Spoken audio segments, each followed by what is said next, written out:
Alors, Isabelle, merci. Je valorisais le fait que vous soyez venue ce soir, puisque c'est pas forcément être évident. Et puis, est-ce que vous avez envie de nous dire deux mots sur, voilà, sur ce que vous faites, les animaux, la place des animaux dans votre vie. Enfin voilà, qu'est-ce que vous avez envie de partager avec les personnes qui nous suivent. Ouais, il n'y a pas de souci. De formation, je suis biologiste. De métier, je suis graphiste. D'accord.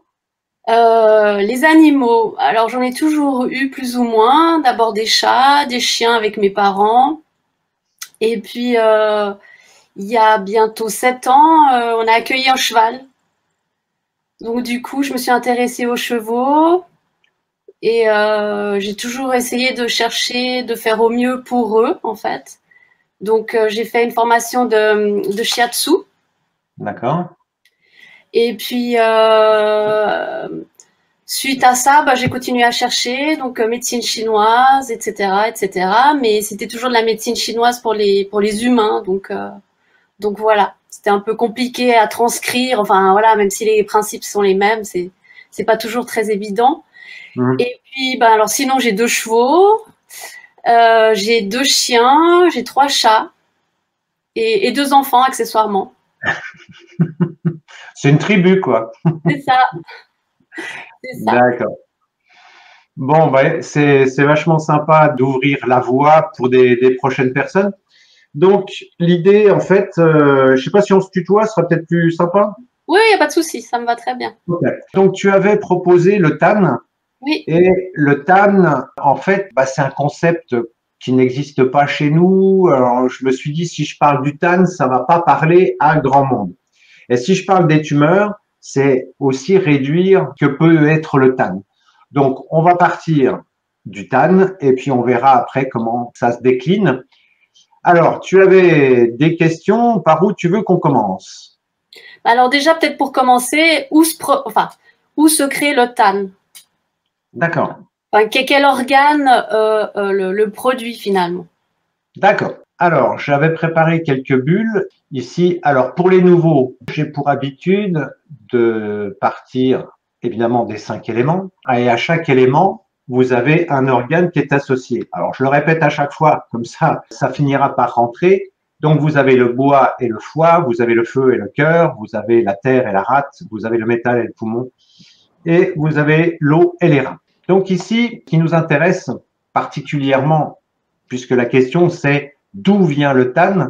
Alors, c'est quoi le TAN? On va voir justement. D'où vient le TAN? Il faut d'abord comprendre que ici, on va parler de la rate, mais on est toujours bien d'accord qu'on parle de la rate chinoise et pas de la rate occidentale. Et cette rate, d'ailleurs, dans la littérature, parfois on parle de rate pancréas ou pancréas, je sais pas comment on dit, si on dit le S ou pas, si on est dans le sud ou pas. Et donc, cette rate, elle a pour but d'extraire les nutriments des aliments.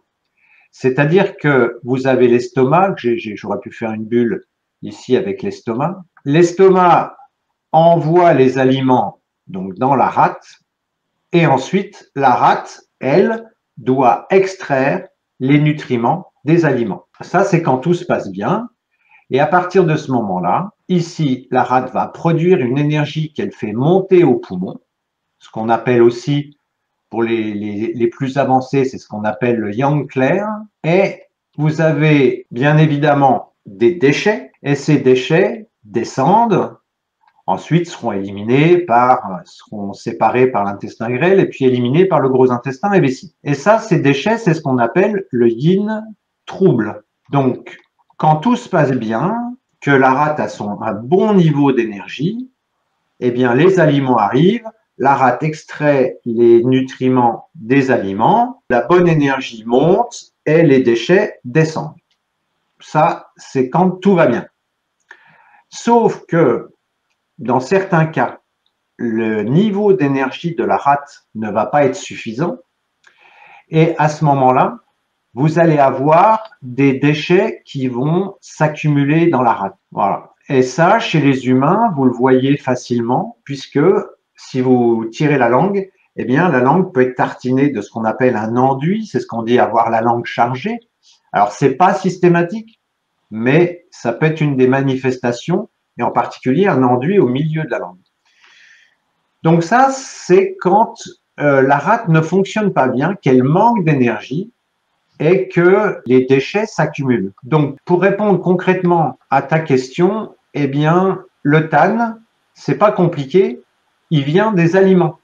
Parce que, évidemment, il y a ici donc les aliments qui arrivent. Donc, pour qu'il y ait du TAN, il faut qu'il y ait des aliments qui arrivent et il faut qu'il y ait des déchets.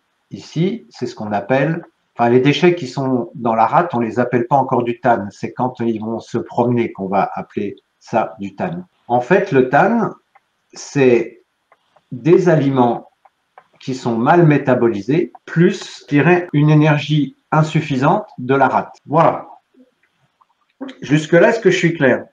Ouais, parfaitement, merci. Alors maintenant, la question, c'est que deviennent ces déchets, comment ça se manifeste et pourquoi cette rate peut s'écrouler. Peut-être une petite précision sur les aliments. Vous savez que je suis pas un énervé de l'alimentation, même s'il y a un minimum de précautions à prendre. Mais ce qu'il faut surtout savoir, c'est que plus les aliments vont être gras, plus les aliments vont être sucrés. Alors chez les animaux, normalement, ça se pose pas trop, sauf que quand vous prenez des vaches qui prennent de l'ensilage, par exemple, on peut se poser des questions. Donc des aliments gras, des aliments trop sucrés, et puis vous avez aussi parfois, quand je partage un repas avec des personnes, alors quand c'est au restaurant, on n'a pas vraiment le choix, mais quand c'est un buffet, par exemple, hein, quand on est entre amis ou chacun amène un plat, vous savez, on partage, et moi je commence toujours par le dessert. Alors en général, ça choque, surtout quand c'est un tiramisu ou un gâteau au chocolat. Bon, ça, j'en mange pas tous les jours. Chez moi, c'est plutôt des fruits. Mais en tout cas, moi, je mange toujours les sucres rapides en entrée. Pourquoi? Parce que si vous mangez les sucres rapides au dessert, eh bien, vous allez avoir un mélange entre les sucres lents que vous avez mangés, par exemple le riz, et les sucres rapides qui arrivent. Et tout ça se mélange. Ça fait une vieille soupe qui est très indigeste. Alors que si vous prenez les sucres rapides, donc les fruits, etc., vous les prenez en entrée, ils sont digérés tout de suite et ensuite l'estomac a tout loisir de digérer les sucres lents. Vous voyez, c'est pour éviter justement cette vieille soupe. Donc là, vous avez ici, on pourrait mettre donc gras sucré et on pourrait mettre aussi l'association des aliments. Ce qui normalement ne se pose pas chez les animaux, puisque les animaux ne mangent pas de dessert normalement. Hein, si on est donc ici association des aliments. Donc pour les humains, l'association des aliments est très importante, sachant que normalement les animaux ne mangent pas de dessert. Bon, ça c'est normalement.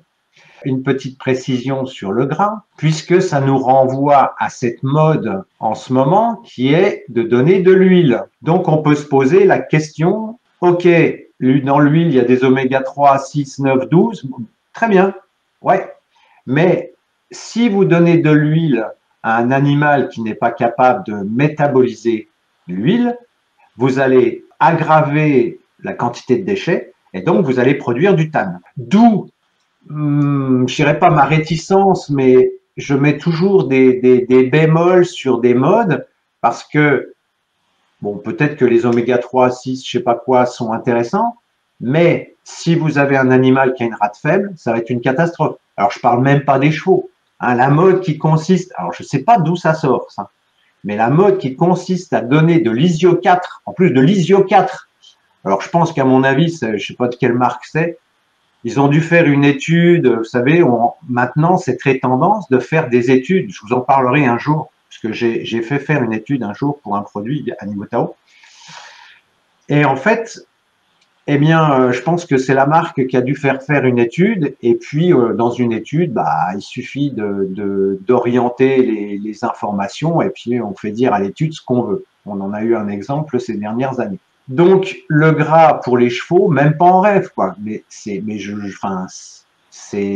comme si vous mettiez du foin dans votre voiture, quoi. Ça n'a pas de sens.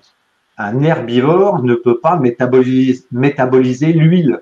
Alors évidemment, plus vous allez donner des aliments énergétiques, plus ça va le booster. mais le prix à payer. Alors bon, dans le monde de la course, on s'en fout parce que de toute façon, les chevaux, dès qu'ils sont plus bons à rien, on les réforme et puis next. Mais si on aime son animal et si on aime son cheval, pas d'huile, quoi. Là-dessus, c'est clair, quoi. Alors pour les chats et les chiens, à consommer avec modération, en étant sûr que le système digestif peut le métaboliser. Alors je voulais revenir sur justement le TAN. Le TAN, ça peut se manifester comment? Eh bien, tout ce qui va être déchets, alors pas tout, hein, parce que il y a des déchets qui chez nous pourraient s'assimiler aux toxines, etc. Ça, c'est pas du TAN. Le TAN, c'est ce qui va être, par exemple, les glaires. Vous savez, quand vous avez attrapé un rhume, vous avez des glaires, ça c'est cool. Si vous allez dans une école maternelle où maintenant les enfants mangent de plus en plus gras, de plus en plus sucré, vous voyez, ça coule, et puis ça coule vert. Enfin, je vous fais pas de dessin, mais bon, avec les masques, j'ai eu des retours d'instinct assez pittoresques. Donc, tout ce qui s'écoule, c'est justement le corps qui a besoin d'éliminer. Donc, plus on donne de choses lourdes à digérer, plus on risque d'augmenter les glaires. Donc, dans le gras sucré, j'ai oublié ici, bien entendu, les produits laitiers à éviter. J'ai pas dit interdit. Enfin, vous me connaissez maintenant, je suis pas un intégriste de l'alimentation, mais par contre, le lait de vache, ça, non, en humain comme pour les animaux. Après, les produits laitiers, avec modération pour les humains, oui. Pour les animaux, je suis pas trop favorable non plus. Les produits laitiers, bon, en plus, on est en France, on a des bons fromages, puis c'est le gras qui fait le bon, quoi. Faut reconnaître que c'est le gras qui fait le bon. Donc bon, ok, mais à consommer avec modération. Le fromage doit rester une friandise et pas un aliment. Hein, il y a des gens qui mangent du fromage à tous les repas.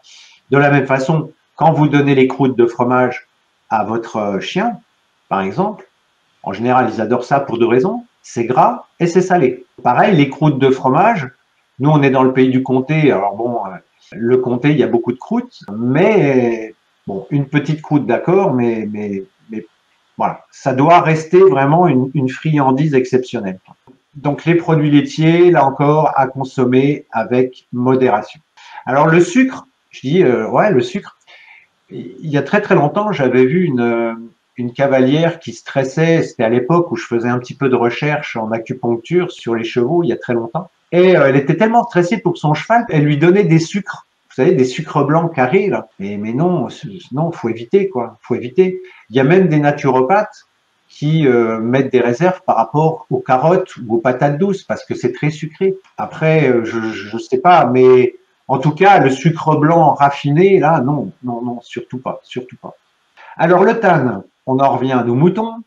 En général, j'ai pour habitude de partir dans tous les sens, donc faut pas hésiter à me recadrer, hein, Isabelle. Alors le TAN, ça peut se manifester sous forme de glaire, donc tout ce qui est écoulement, ça peut être aussi des expectorations, ça peut se manifester sous forme de perte vaginale. Le liquide sortant du fourreau, ça pourrait être la même chose?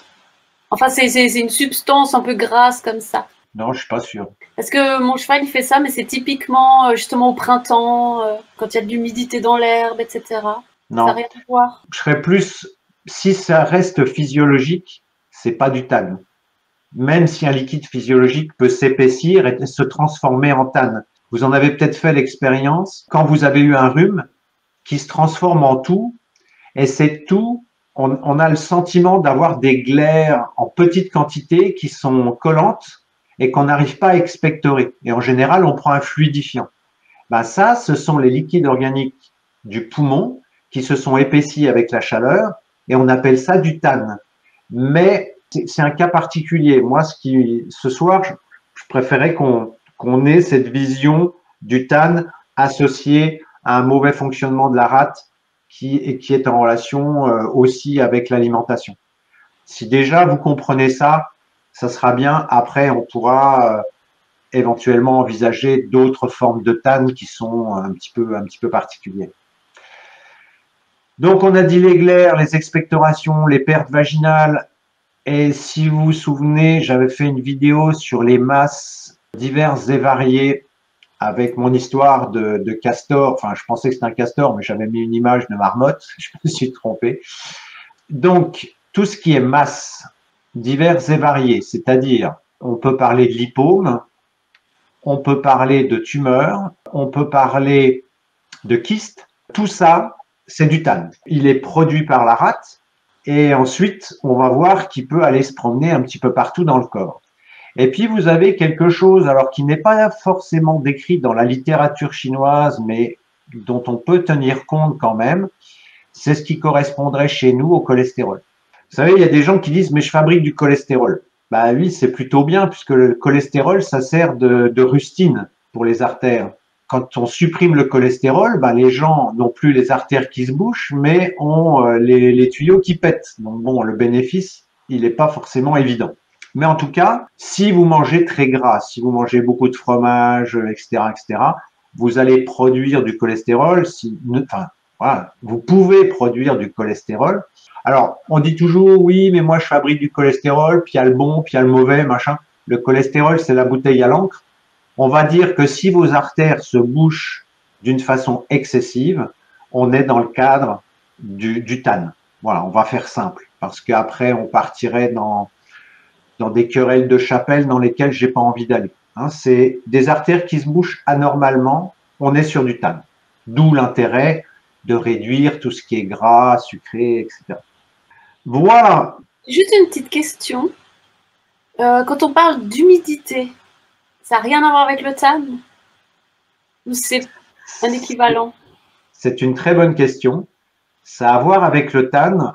J'avais anticipé le truc. Alors, tout dépend de quelle humidité on parle.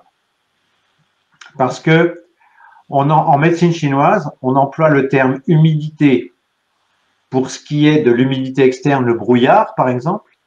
Et on va utiliser le terme humidité pour un encombrement de la rate. Quand ces déchets, on peut les appeler du TAN, mais on peut aussi parler d'humidité. On parle d'humidité dans la rate. Alors c'est vrai que la rate n'aime pas l'eau. Donc quand on parle d'humidité, on est plutôt sur une forme de TAN qui sera plus liquide. Et justement, c'est ce que je voulais aborder ici après, mais on peut y aller maintenant, c'est pas un problème. Donc ici, on va être sur un terrain froid et ici, on va être sur un terrain chaud. Est-ce que vous comprenez le principe? Donc, ce qui veut dire que les différents types de TAN, si vous êtes ici, vous allez avoir de l'eau, qu'on pourrait aussi appeler humidité. C'est pour ça que vous pouvez aussi avoir du TAN si vous gérez mal l'eau et ou que si vous vivez dans un endroit qui est humide. C'est pas la première cause de TAN, mais c'est techniquement possible.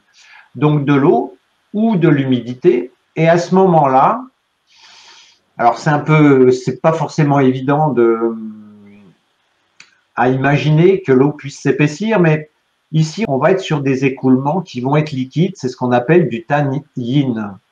C'est ce que vous avez quand vous avez un rhume, puis vous savez, ça coule, quoi. C'est comme de l'eau. Et puis, au fur et à mesure où votre corps réagit ou interagit avec le terrain, eh bien, vous allez avoir, je pense que vous en avez fait tous l'expérience avec un rhume.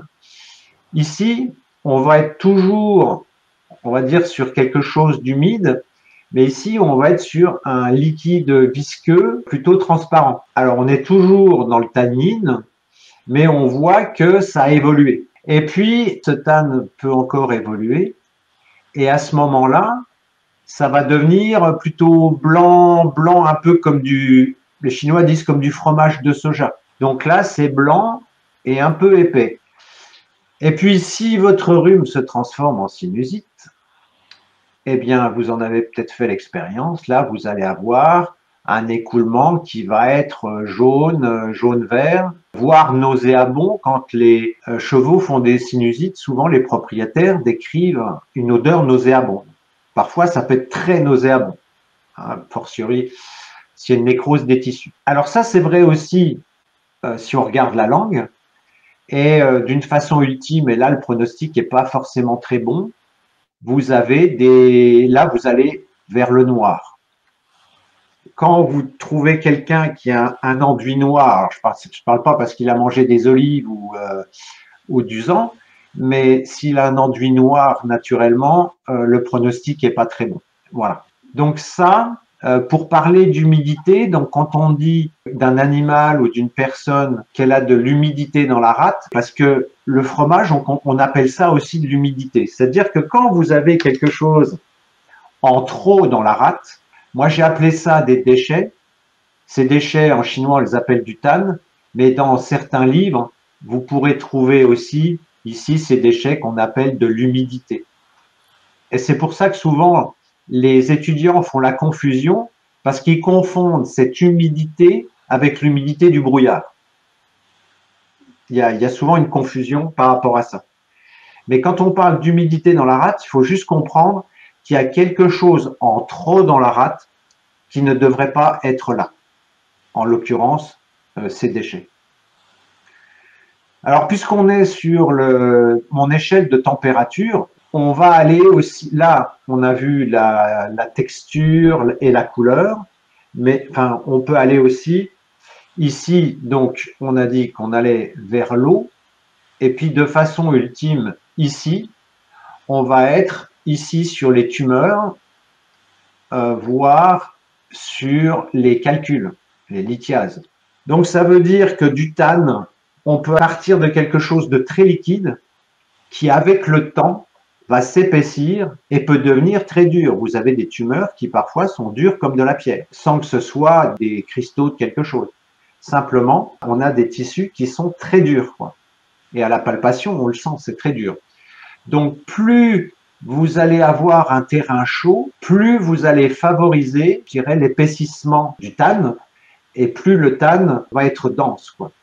Donc là, on a du tannine, et puis là, pour ceux qui sont un petit peu plus avancés, on parle de tan, c'est-à-dire du tan chaud. Ce tan chaud que vous pouvez trouver, par exemple, dans l'épilepsie. Puisque si vous prenez ma vidéo sur l'épilepsie, c'est du tan qui se met en mouvement. On y reviendra.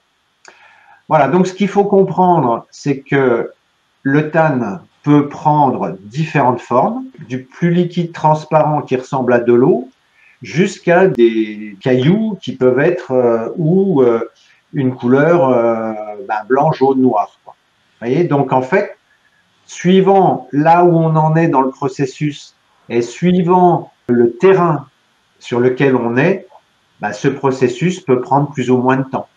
Pourquoi dans une sinusite, ça devient vite jaune-vert? C'est vrai pour les chevaux parce qu'ils ont quand même un yang abondant.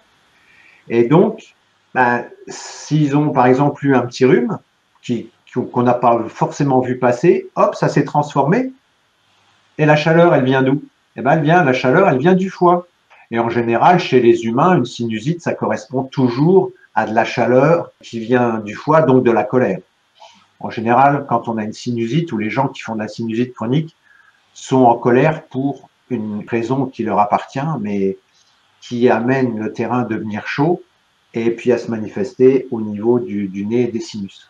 Quand on dit avoir quelqu'un dans le nez ou ne pas pouvoir piffer quelqu'un, celui-là je peux pas le sentir, voilà, c'est le foie qui interagit, qui fait monter l'énergie et qui fait épaissir les glaires. Alors forcément, plus il y a de chaleur, plus ça reste bloqué et plus c'est douloureux. Donc là, j'avais mis les calculs, là j'avais mis l'humidité, mais il y a aussi un autre aspect à ne pas négliger, c'est que parfois, j'ai mis des poisons, ce qu'on appelle des doux en médecine chinoise, c'est-à-dire que ce tan peut induire une nécrose des tissus. Et c'est ce qu'on appelle des poisons. Voilà. Donc le tan, c'est un truc dont on ne parle pas de cette façon en médecine conventionnelle, mais qui, du point de vue de la médecine chinoise, est extrêmement important, puisqu'il est impliqué dans les processus tumoraux, ce qui est quand même la première cause de mortalité chez le chien. Et puis, pour les humains, c'est pareil, quoi. Alors, c'est pas parce qu'on va réduire le tan qu'on va tout régler, hein, mais bon, en tout cas, là, ça permet déjà de mettre en lumière un certain nombre de paramètres. Mais du coup, alors, par exemple, quand on a du pus ou un abcès, c'est que le tan se serait transformé en poison, c'est ça? Le pus, ce n'est pas du tan. D'accord. C'est la réaction de l'infection. Alors évidemment, si on a une mauvaise alimentation, on va aggraver le truc. Mais c'est pas parce qu'on va ne pas manger gras ou autre qu'il y aura moins de pus. Le pu, c'est le résultat de la lutte entre le corps et les perversités. Mais c'est une bonne question, ouais. Ah ouais. Alors par contre, le pu, lorsqu'il ne peut pas s'éliminer, ça arrive dans ce qu'on appelle les abcès internes. Alors avant, on trouvait ça beaucoup chez les femmes qui allaitaient, où ça se passait mal, et un abcès qui est interne, notamment au niveau du sein, par exemple, chez les femmes, c'est extrêmement dangereux, parce qu'effectivement, ça peut induire cette nécrose des tissus. Mais c'est pas véritablement du TAN, c'est une infection qui vient pourrir les tissus en quelque sorte, mais c'est pas du TAN à proprement parler. Un abcès sur un pied de cheval, c'est ce que vous venez de dire. Tout dépend si le pus peut s'écouler ou pas. D'accord. Si le pus s'écoule, il n'y a pas de problème. Si le pus ne s'écoule pas, là effectivement, ça peut être embêtant. D'ailleurs, idéalement, on ne traite pas un abcès qui coule comme un abcès qui ne coule pas. Et dans certains cas, et en particulier au niveau du sein chez les femmes, ça peut être très dangereux. C'est quelque chose à ne pas négliger. Alors maintenant, on a des antibiotiques, enfin je parle même d'une façon conventionnelle, on a des antibiotiques, on a tout ce qu'il faut, donc en général ça se passe plutôt bien. Mais dans le passé, quand on n'avait pas les antibiotiques et qu'une femme avait un abcès interne, ça pouvait mal finir parce que ça finit en septicémie. Voilà, donc à l'époque, on a une vision maintenant assez, enfin, c'est assez simple maintenant avec la médecine conventionnelle, même si on reste classique, quoi, de juguler ce type de problème, alors qu'avant, ben, c'était le genre de choses qui faisait tout un tas de morts, quoi, hein, pour un truc tout bête. Hein. Je sais plus d'ailleurs qui est-ce que, oh, j'ai oublié le nom, mais c'est un personnage célèbre. Et en fait, il a laissé tomber sa canne, ou je sais pas, il avait sa canne, et puis en se relevant de sa chaise, au lieu de s'appuyer sur le sol, il a appuyé sa canne sur son pied. Et ça s'est infecté, il en est mort, quoi. Enfin, je veux dire, il n'y a pas si longtemps que ça, pour une petite bêtise, ça pouvait très très mal finir, quoi. Bon, en médecine chinoise, ils avaient des outils déjà depuis très longtemps. Mais bon, il y a quelques millénaires, les Chinois en étaient rendus à la même problématique, quoi. Voilà, donc ce qu'il faut comprendre, c'est que le TAN, ce sont des déchets qui s'accumulent. Ces déchets peuvent devenir des tumeurs, peuvent devenir des calculs, et suivant la nature de la masse, ça peut être plus ou moins mou. Vous voyez, par exemple, les lipomes ne sont pas durs comme les tumeurs. Vous voyez, donc les lipomes, on est sur quelque chose qui est, je dirais, les lipomes, je les mettrais là.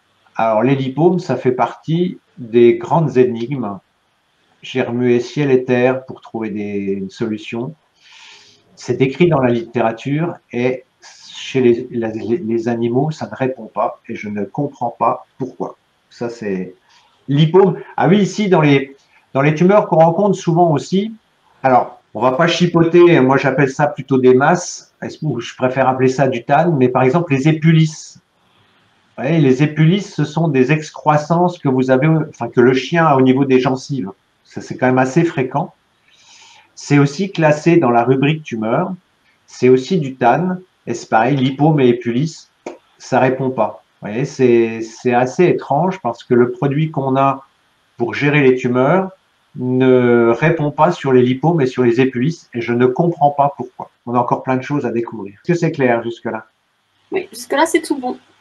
Jusque-là, c'est tout bon. Alors, et maintenant, alors, si on pouvait voir comment ça peut se déplacer, enfin, genre, pourquoi tout d'un coup on aurait une crise d'épilepsie ou pas Alors, je vais peut-être faire un petit peu de ménage. Effectivement, on a cette rate qui normalement ne devrait pas produire des déchets, tout devrait être éliminé. Et la question, c'est pourquoi des déchets s'accumulent, effectivement. Parce que vous avez des gens, par exemple, au niveau si on prend simplement le cholestérol, moi j'ai vu des gens manger que des patates et faire péter les scores en cholestérol, par exemple. Ou vous voyez bien parfois quand vous avez une sinusite, vous pouvez manger que du riz et des patates, de toute façon, vous produirez quand même des glaires. Alors, bien évidemment, il y a ce qui s'est accumulé, mais c'est pas aussi simple que ça, quoi. C'est pour ça que le TAN, c'est pas 100% alimentation. Il y a d'autres éléments qui rentrent en ligne de compte. Sylvie, Alors, sur mes chiens, les lipomes disparaissent d'eux-mêmes. Bah, ouais, mais des fois, ça disparaît pas. Pourquoi les lipomes disparaissent? Bah, c'est typiquement ce que j'avais expliqué dans la vidéo sur les masses. C'est-à-dire que quand vous avez un arbre qui vient bloquer la rivière, enfin, qui vient en travers de la rivière, vous avez des déchets qui s'accumulent et parfois, l'arbre s'en va ou avec le courant, il s'en va et puis en même temps, tous les déchets s'en vont. Parce qu'effectivement, on va le voir, que le TAN est étroitement lié aussi à la circulation de l'énergie. Des fois, ça marche, mais des fois, ça marche pas. Vous avez des fois des chiens qui sont perclus de lipome, quoi. Et la seule solution, pour l'instant en médecine moderne, c'est la chirurgie. Donc voilà, d'où la question de Soli, comment avez-vous fait, Sylvie, pour que les lipomes disparaissent? Parce que ça marche pas toujours. Ça marche pas toujours. Alors, une cause possible, on va partir du plus simple. J'ai pas dit que c'était le plus fréquent, mais la cause la plus simple pour qu'il y ait du TAN qui s'accumule, je dirais, c'est la baisse d'énergie yang, une baisse d'énergie au niveau de la rate. C'est-à-dire que c'est comme si vous vouliez faire la cuisine, vous mettez les aliments dans la casserole, sauf que si le feu sous la casserole n'est pas assez fort, ça cuit pas. Et si vous le laissez longtemps, ça va faire une vieille bouillasse, mais de toute façon, vous n'aurez pas le mets que vous avez décidé d'avoir.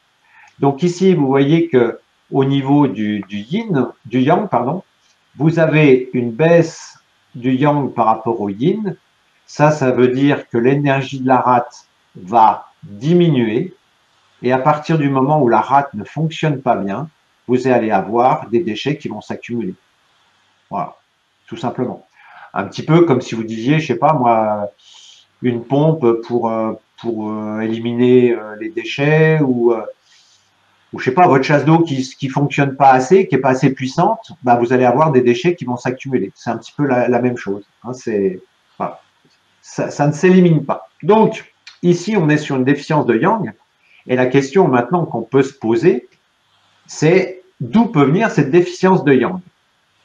Alors, si on prend des causes simples, ça peut être lié au froid. Moi qui avais un golden qui aimait bien se baigner, il était capable de se baigner dans l'eau avec les glaçons qui flottaient sur l'eau. Hein. Bon, il avait un bon manteau de fourrure, mais c'est pour dire quand même, bon, il le faisait quand il était jeune, quand il était vieux, il évitait les flaques d'eau. Hein. Donc les animaux sentent bien qu'il arrive un moment. Donc il y a le froid. Si votre animal, par exemple, dort dans une niche dehors en plein hiver, c'est pas forcément la meilleure chose à faire. Et pour la rate, et pour les rhumatismes. Donc ça, je vous renvoie à ma vidéo sur les rhumatismes. Vous avez l'âge, parce que avec l'âge, l'énergie de la rate a tendance à baisser, et l'énergie d'une façon générale. Si vous allez dans une maternelle, vous voyez qu'il y a quand même beaucoup plus d'énergie que dans un EHPAD. Vous voyez, c'est un petit peu la même chose. Donc au niveau de la rate, quand on est jeune, on peut manger, on peut boire, manger, digérer des briques. Et puis arrivé à un certain âge, faut faire attention, quoi. Je ne citerai pas de nom, mais bon, moi j'ai jamais une rate extraordinaire, mais plus ça va, pire c'est, quoi. Voilà. Donc le froid, l'âge, et puis aussi le manque d'activité, puisque le fait d'avoir une activité, ça va stimuler le yang. Donc si vous avez un chien croquetivore qui reste toute la journée sur le canapé, forcément, ça va induire une baisse de yang, sans compter le côté un peu dépressif. Ça va induire une baisse de yang qui sera préjudiciable à la rate. Alors maintenant, on peut aussi trouver d'autres raisons pour que le yang s'écroule. Et ça, c'est une des principales, notamment chez les animaux, c'est le foie ou le bois. C'est-à-dire que l'énergie au niveau des 5 éléments, l'énergie doit circuler et au niveau du corps. Donc ça doit circuler d'une façon harmonieuse. Sauf que quand vous avez un stress, alors quand je dis stress, choc émotionnel, colère, haine, rancune, jalousie, tout ça, ça vient bloquer l'énergie au niveau du foie. Et cette énergie qui bloque au niveau du foie va avoir deux conséquences. La première, c'est que ça va faire cocotte minute, donc ça va faire monter le yang. Il y a une élévation du yang du foie. Et vous avez une deuxième conséquence, là, ce blocage, eh bien, il va entraver la circulation de l'énergie. J'avais comparé ça, j'ai fait une vidéo là-dessus, en comparant ça au circulateur du chauffage. Ce qui veut dire que si votre énergie ne circule plus, eh bien, vous allez avoir l'énergie de la rate qui va s'écrouler. Et donc, ce qu'on peut assimiler à une baisse de yang. Et c'est une erreur que font beaucoup de gens dans le monde de la médecine chinoise ou du shiatsu, c'est de dire, ah bah oui, la rate est en baisse d'énergie, donc on va la tonifier. Ouais. Sauf que si c'est un blocage de foie, eh ben ça marche pas. Et voire même vous aggravez la situation. C'est comme si vous disiez mes radiateurs ne chauffent pas, mais je vais rajouter du bois dans la chaudière. Ouais, mais si le circulateur ne fonctionne pas, eh bien vous allez avoir votre chaudière qui va surchauffer et les radiateurs qui resteront toujours froids jusqu'au moment où vous faites tout péter parce que la chaudière monte en surpression. Voilà. Enfin, pour ceux qui ont une chaudière au bois, ce qui est mon cas. Donc, vous avez ce blocage de foie, il va entraîner une baisse de yang. Et ce yang du foie qui fait monter, quand le yang du foie fait monter l'énergie, il emmène tout avec lui. Ce qui veut dire que normalement, les déchets ici, au niveau du yin trouble, qui devraient descendre, ne descendent plus.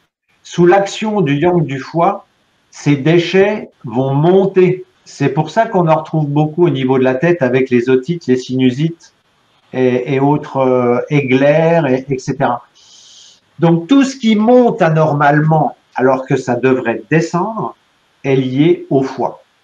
Ça, c'est un élément important pour évaluer le déséquilibre énergétique. C'est ce qui se passe dans l'épilepsie. Vous avez ici le terrain qui devient chaud puisque le yang est en excès. Hein, donc pour les nouveaux, vous voyez bien que ici le feu est plus fort que l'eau. Donc ça veut dire qu'on a un terrain qui est chaud, qui est trop chaud. Et quand le terrain est trop chaud, l'énergie a tendance à monter. Donc ça fait monter l'énergie. Et en même temps que cette énergie monte, elle emmène le tan ici. Et donc vous avez ici une possibilité d'épilepsie. Et c'est la différence avec un AVC, c'est que dans l'épilepsie, il y a du tan, alors que dans l'AVC, il n'y a pas de tan. Mais le processus est le même, c'est trop de montée d'énergie. Donc voilà comment la Terre, la rate, peut manquer d'énergie, alors que c'est simplement lié à un blocage du foie.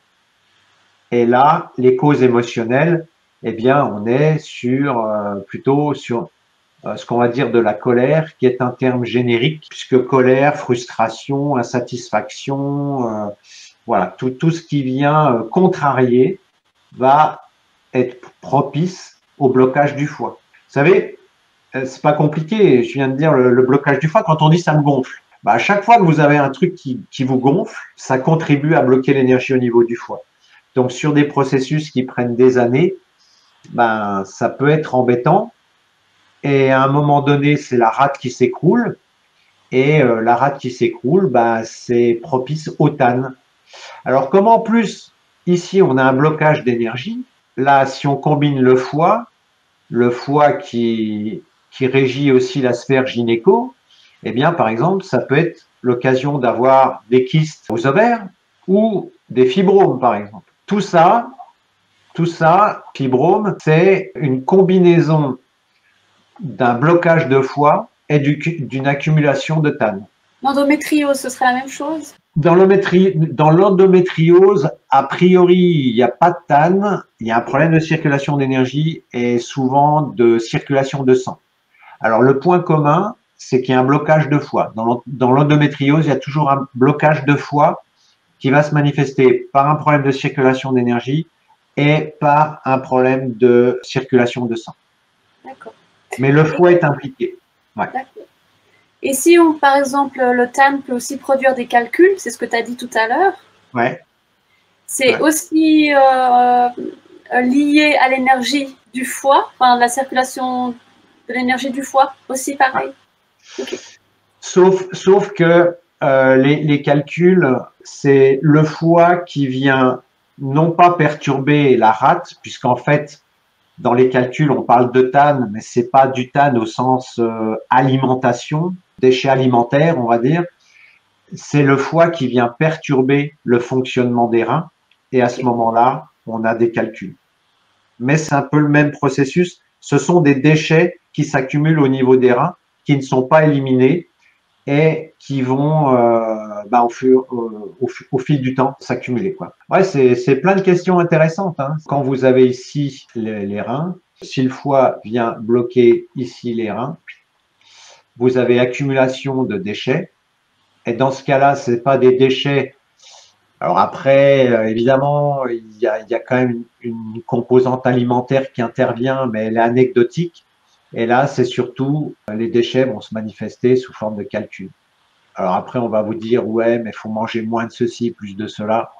Une fois qu'on a de la chaleur dans le foie, que le processus est enclenché, si on rafraîchit pas la chaleur, c'est un peu compliqué pour faire machine arrière. Quoi. Et je rebondis juste sur la chaleur et le graphique que tu as fait tout à l'heure en dessous, par rapport à la chaleur. Ouais. Qu'est-ce qui produit la chaleur? C'est la chaleur du sang, la chaleur de l'estomac, la chaleur… Ça va être conditionné par l'équilibre yin-yang. C'est-à-dire que c'est pour ça que je parle de l'équilibre yin-yang du corps d'une façon générale. D'accord, ok. Alors, quelqu'un qui aura un bon foie bloqué, qui est bien rougeau, ou je sais pas, vous prenez aussi chez les animaux, si vous prenez les races comme les Espagnols, chez les chevaux, chez les pur-sang, si vous prenez les rottes chez les chiens, ou les malinois, ou tous ces chiens dont on se sert pour l'attaque, forcément, c'est des animaux qui mobilisent très facilement leur yang. Et plus ils mobilisent facilement leur yang, plus, d'ailleurs, on dit ils sont chauds. Il a du sang, ce cheval est chaud, ou cet animal est chaud, bah, ça veut bien dire ce que ça veut dire. Ça veut dire qu'il y a un déséquilibre en faveur du yang. Ça peut être, je dirais, relativement gérable quand l'animal est jeune ou calme, mais dès que vous le mettez dans des conditions où vous réactivez ces vieux instincts, ça peut vite monter dans les tours. Mais vous avez la même chose chez les enfants. On dit on s'agite pas avant d'aller dormir.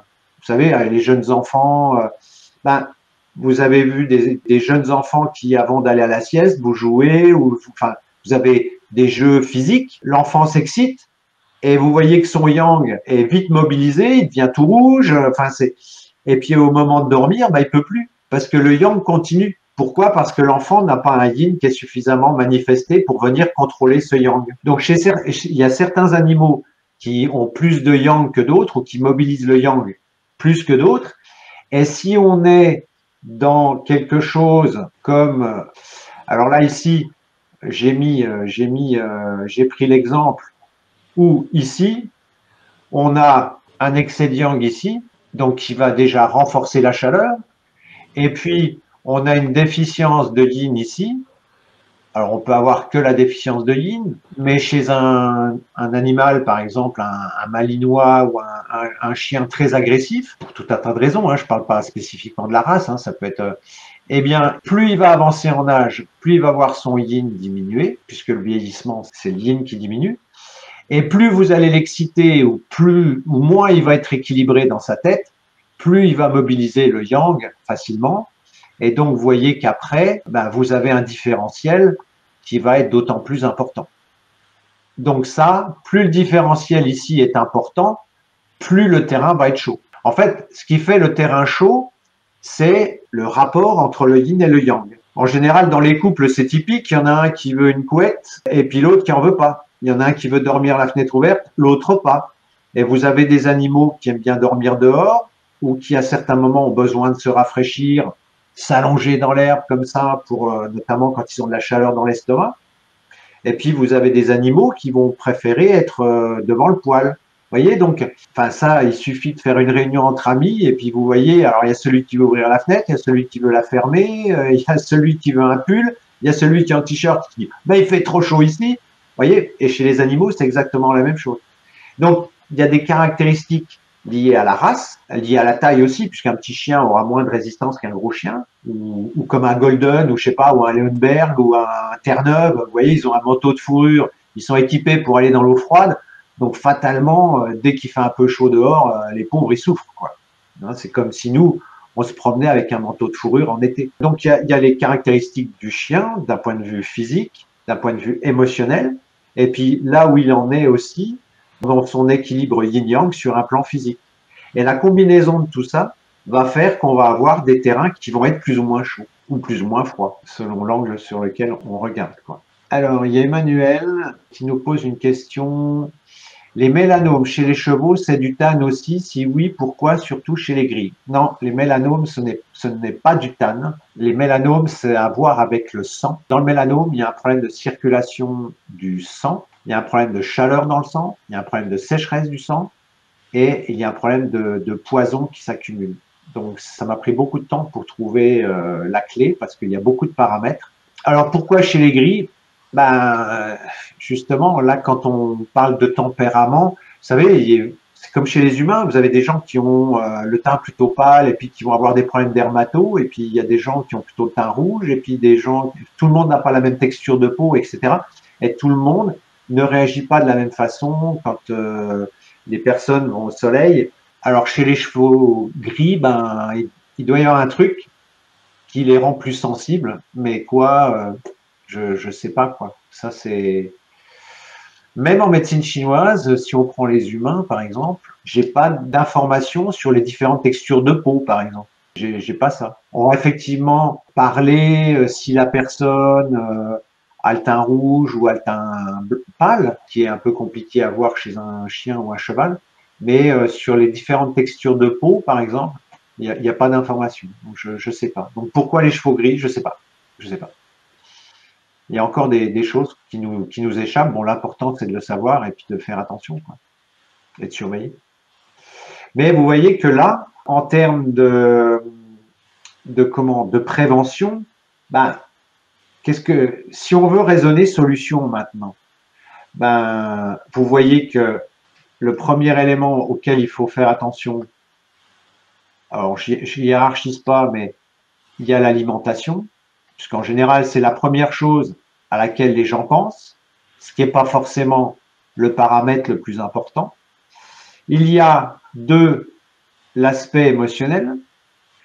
Il y a 3, l'équilibre yin-yang, puisque plus le terrain va être déséquilibré et plus vous allez favoriser l'épaississement du tan. Vous voyez, ça fait déjà 3 axes de réflexion sur lesquels on peut agir. Bon, l'alimentation, c'est facile, c'est rapide.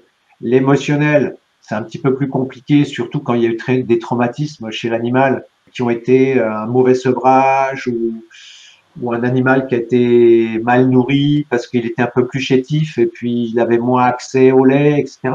Bon, ça arrive quand même assez souvent. Même chez les chevaux, hein, ça peut être un sevrage trop brutal, on coupe, ou même chez les chiens, on les sépare de leur mère trop vite. Choc émotionnel, bah après, pour récupérer le truc, bonjour. Hein. Des fois, c'est pas toujours simple. Et plus c'est jeune, plus c'est ancré, quoi. Donc, avec ça, on a déjà, alors alimentation, surtout attention à l'huile et au fromage. J'ai encore une petite question. Est-ce qu'il y aurait des symptômes particuliers auxquels on pourrait faire attention et on pourrait se dire, ah, il y aurait peut-être un peu trop de tan? Ou ça dépend tellement de l'individu, de l'animal, que c'est pas possible? Ouais, c'est une excellente question. Hein. C'est vraiment très, très intéressant. Hein. Alors, il y a ce qu'on appelle du tan visible et du tan invisible. Alors, en humain, c'est plus facile parce que, bon, enfin, même chez les animaux, dès qu'il y a écoulement, que ça soit du nez, que ça soit vaginal, là, il faut s'alerter. Après, on voit ici que le foie est impliqué dans le processus. Ce qui veut dire qu'avec les femelles, bah, quelque part, c'est facile, enfin c'est facile. Il suffit de regarder les chaleurs. Alors quand je dis les chaleurs, il faut que les chaleurs soient présentes, mais pas trop. Chez les femmes, les cycles doivent être de 28 jours. Pas plus, pas moins. Si c'est moins, le plus souvent c'est de la chaleur. Si c'est plus, c'est qu'il y a des stagnations et du blocage. Et puis si c'est irrégulier, bon, c'est le foie aussi. Donc déjà, chez vos animaux, les chaleurs doivent se passer comme sur des roulettes. Mais quand je dis comme sur des roulettes, si vous les voyez pas, c'est pathologique aussi. Il faut les voir, mais pas trop. Donc chez les femelles, c'est plus facile. Hein, et chez les femmes, chez les humains, c'est encore plus facile. C'est-à-dire que déjà, si vos cycles sont réguliers, déjà, c'est plutôt bon signe. Après, on a vu que le foie faisait monter l'énergie. Donc si vous avez des signes à la tête, puisqu'en fait, si vous voulez, plus vous allez en haut et plus on va vers le yang.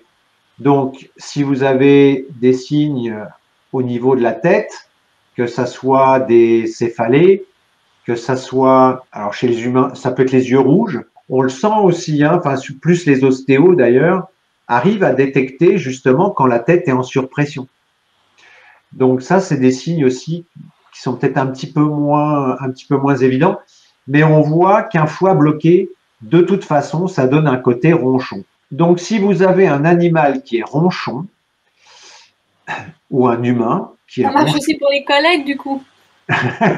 le côté ronchon indique quand même qu'il y a un petit souci au niveau du foie. Déjà, ça c'est un signe. Et chez les animaux, ça va plutôt donner un manque d'adaptation aux situations nouvelles. Plus le foie est bloqué, moins l'animal est capable de s'adapter. Voilà. Ça, c'est quelle que soit la situation. Et on voit par exemple les chats qui ont un yang beaucoup plus abondant. Hein, le chat a un yang, c'est ce qui fait qu'il peut sauter très vite sur la souris, qu'il est hyper dynamique, etc. Mais c'est ce qui fait aussi qu'en termes d'adaptation, il ne faut pas trop lui changer ses habitudes. Voilà. Donc, qu'est-ce qu'on peut observer? Donc, tout ce qui est écoulement.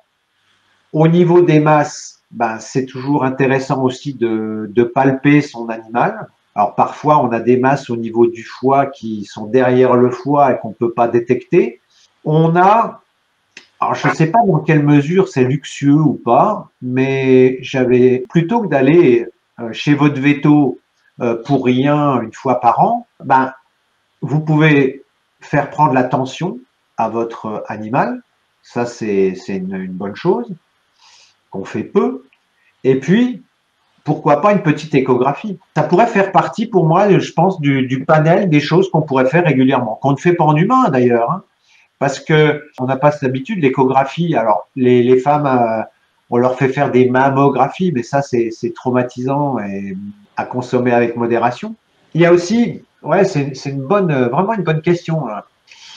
Comme quoi on fait ça en live, hein, on n'a pas préparé. Ce qui nous donne une excellente indication du fonctionnement de la rate, ce sont les selles. Ça veut dire que les selles doivent être ni molles, puisque là, si on prend notre tableau ici, on va avoir plutôt des selles molles, pour ne pas dire de la diarrhée, et ici, on va avoir de la constipation. Donc, les selles doivent être bien. Alors souvent, en humain, je pose la question, est-ce que c'est ici, est-ce qu'on est ambiance bouse, ou est-ce que c'est comme un boudin, ou est-ce que c'est crotte de bique?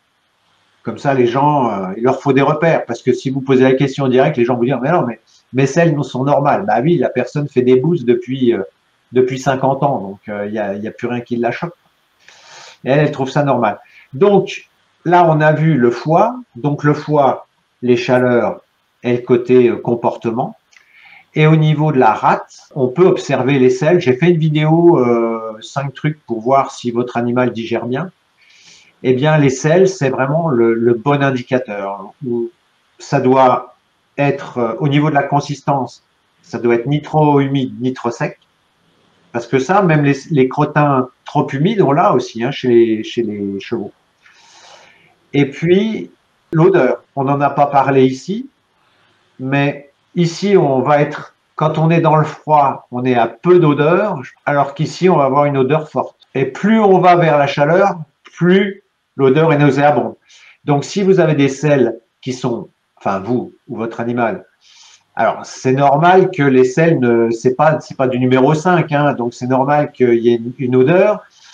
D'ailleurs, on le voit chez les chats où l'odeur est peut-être plus probante parce qu'il y a plus de chaleur, mais les selles ne doivent pas être anormalement odorantes. Donc, vous voyez, ça vous donne quand même 2 pistes.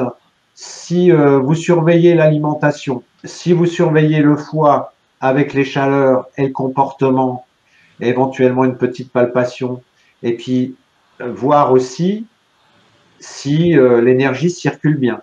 Pour savoir si l'énergie circule bien, bah, vous prenez un animal. Si vous faites du sport, vous sautez du lit et puis vous faites du sport. Vous voyez qu'il faut un certain temps pour que l'énergie se mobilise. Si vous faites du sport le soir, vous voyez que l'énergie a déjà circulé et vous sentez que c'est plus facile. Donc, la capacité à mobiliser l'énergie va vous renseigner aussi sur la circulation. C'est-à-dire que si votre cheval a besoin d'un long échauffement pour donner le meilleur de lui-même, bah, c'est que peut-être en termes de circulation, ça circule pas comme ça devrait. À condition qu'on soit dans quelque chose d'anormal. Vous voyez? Vous le voyez aussi. Alors, je parle des humains parce qu'en termes d'observation, c'est plus simple. Si vous avez beaucoup bu la veille, vous avez tendance à avoir les yeux gonflés le matin quand vous vous levez. Et quand l'énergie se met à circuler, l'eau se met à circuler, et à ce moment-là, les yeux dégonflent. Ça, c'est le signe que ça circule. Donc, au niveau de la circulation, si vous avez un animal qui est plutôt sportif, ou si vous avez l'habitude de l'observer, ben vous voyez aussi quelle est sa capacité à mobiliser l'énergie à froid. Donc, il y a le foie, les selles, la circulation de l'énergie, l'émotionnel, donc à travers le comportement, et puis l'équilibre yin-yang, l'animal doit être équilibré émotionnellement et physiquement. Si vous avez des signes en faveur du yang, eh bien, ça veut dire que ça chauffe excessivement. Et là, ça explique pourquoi j'insiste lourdement sur le fait de soutenir le yin, justement, pour ralentir le vieillissement. Et puis, surtout, ce yin sert à contrôler le yang aussi. Donc, dès que vous avez des signes de chaleur, tout ce qui est en it montre une inflammation. Donc, ça veut dire que si votre animal a une conjonctivite, une otite, une tendinite, une pancréatite ou je ne sais quoi, ça veut dire qu'il y a de la chaleur, déjà, d'entrée. Alors, ça peut être passager, mais quand ça devient chronique, il faut quand même s'alerter, quoi. Donc, il y a des choses qui ne sont pas forcément utiles de scanner au jour le jour, mais quand vous êtes confronté à des problèmes qui sont chroniques et qui peuvent indiquer trop de chaleur, à ce moment-là, il faut essayer de voir pour rééquilibrer, quoi. Voilà. Alors, Emmanuel qui nous dit « Verrue ou sarcoïde, ça peut être dû à du TAN ou ça reste plutôt viral d'origine ?» Alors, les verrues, oui, c'est viral. Les sarcoïdes, on est sur des tissus qui vrillent, mais en fait, les processus, on les connaît pas vraiment, quoi. Si vous allez dans la littérature occidentale, bien souvent, on va vous décrire, ça c'est un sarcoïde, ça c'est une verrue, ça machin, mais cause inconnue. On ne sait pas de quoi ça vient, quoi. Le plus souvent. Je sais pas, Isabelle, est-ce que tu as d'autres questions, d'autres envies, d'autres... Alors, des questions, j'en avais encore tout plein, mais on va s'arrêter là. En fait, c'était super intéressant et ça m'a vraiment plus éclairé des liens qu'on pouvait faire par rapport au TAN. Donc, un grand merci à toi d'avoir osé faire face à ces millions de spectateurs. Merci à toi, merci à vous aussi. Merci en tout cas pour les réponses. Eh ben, merci pour tes questions. Comme quoi, c'est une bonne complémentarité. Et puis, merci à toutes et tous pour votre présence et puis votre fidélité et votre soutien. Merci, à très bientôt. Et pour finir, merci de mettre un pouce en l'air et de vous abonner, c'est ce qui nous aide le plus à promouvoir la chaîne. Merci et à très bientôt pour une nouvelle vidéo.